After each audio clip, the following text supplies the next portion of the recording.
Welcome to The Explainer. Today, we're diving into a really fascinating framework from Thomas Elathea's book, 12 Steps to a Good Life. But listen, instead of just sitting here philosophizing about abstract concepts today, we're actually going to do something highly interactive. I want to guide you through a real-time clinical psychological assessment right here, right now. The goal? To help you figure out your true objective level of life satisfaction. And hey, don't worry, there is absolutely no studying required for this one. So it's pretty much the ultimate question, isn't it? Are you actually happy? I mean, really. We all kind of think we know the answer to that, but the research highlighted in our source material reveals a pretty surprising truth. We humans are literally terrible at predicting what will make us happy in the future. We constantly chase the wrong things, completely convinced they hold the key to our joy. And if you go searching online, you'll find thousands of those generic, superficial happiness quizzes that, let's be honest, completely miss the mark. They're just measuring temporary moods, not your actual baseline. So today, we're skipping all that fluff. We are using a proven clinical diagnostic tool straight from the text, the Satisfaction with Life scale. You see, society's definition of happiness is completely flipped on its head here. On one side, we have what most of us are constantly chasing, which is fleeting happiness. You know the feeling, buying a new car, getting a sudden promotion, or eating a giant sugary snack. It brings immense joy for about 45 seconds. It's short-lived, it relies entirely on external events, and it's incredibly vulnerable to what psychologists call hedonic adaptation. Basically, that means you get used to the new car, the thrill fades away, and boom, you're right back to your baseline, craving the next big thing. But on the flip side, we have life satisfaction.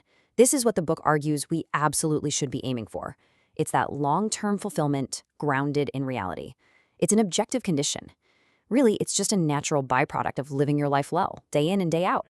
Okay, let's actually measure where you stand. I want you to grab a piece of paper and a pen right now. Seriously, go grab one or just open up a blank note on your phone. We are going to take this Clinical Satisfaction with Life scale, or SWLS, together. Here's how it works. I'm going to read 5 statements. For every single one, you just need to write down a number from 1 to 7 based on this scale. If you strongly agree with the statement, give yourself a 7. If you strongly disagree, hit it with a 1. And obviously use the numbers in between to gauge your exact feelings, where a 4 is perfectly neutral. You ready? Let's jump into the assessment. Statement number 1. In most ways, my life is close to my ideal. Take a second. Just think about your life as a whole right now. Feel free to pause the explainer if you need a little more time to reflect. Rate this from 1, strongly disagree, all the way up to 7, strongly agree. Got it? Write your number down. Moving on to statement number 2. The conditions of my life are excellent. Now, as you rate this one, remember to be completely, brutally honest with yourself. This isn't about how your life looks on social media to everybody else, right?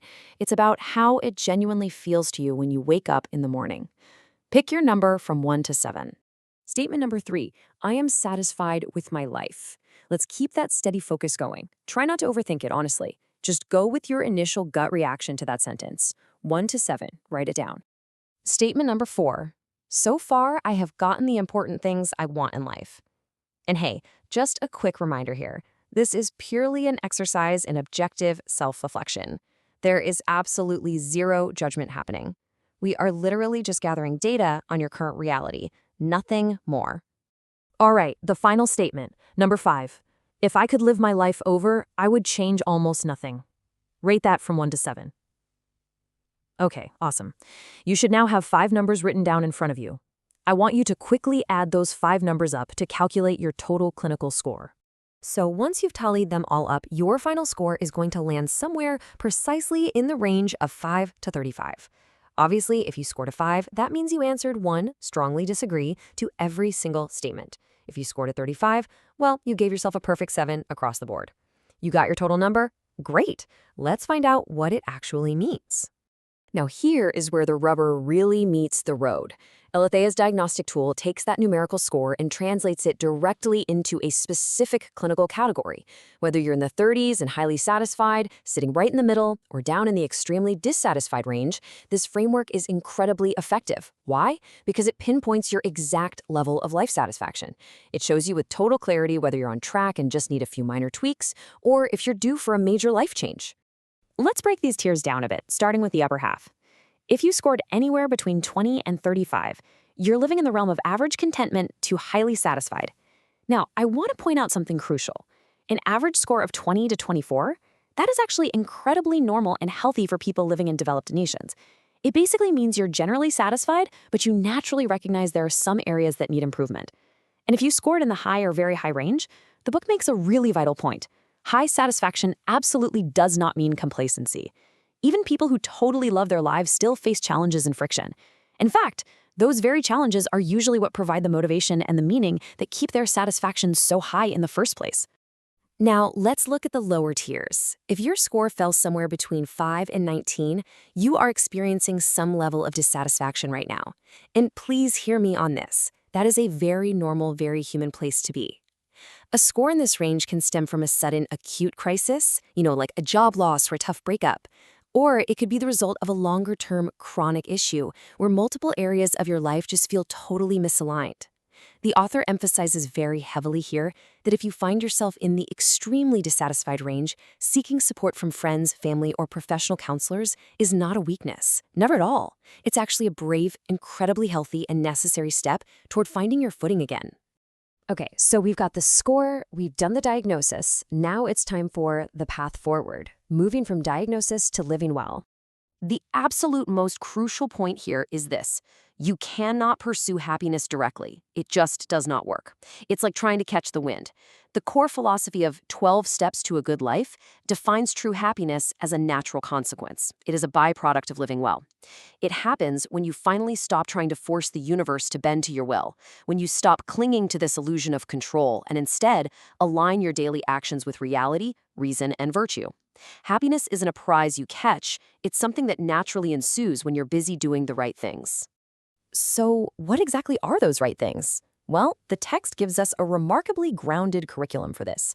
First, practice aggressive self-care. You have got to rest, move your body, and eat well. If your physical foundation is crumbling, your life satisfaction is going to crumble right along with it. Second, be wildly authentic. Lying to yourself or to the people around you about your true values, that just creates a painful mismatch with reality. Third, accept impermanence. Look, everything changes, the good and the bad. Resisting that reality is what causes us so much suffering. Fourth, make the world better for others. Step outside your own bubble for a bit.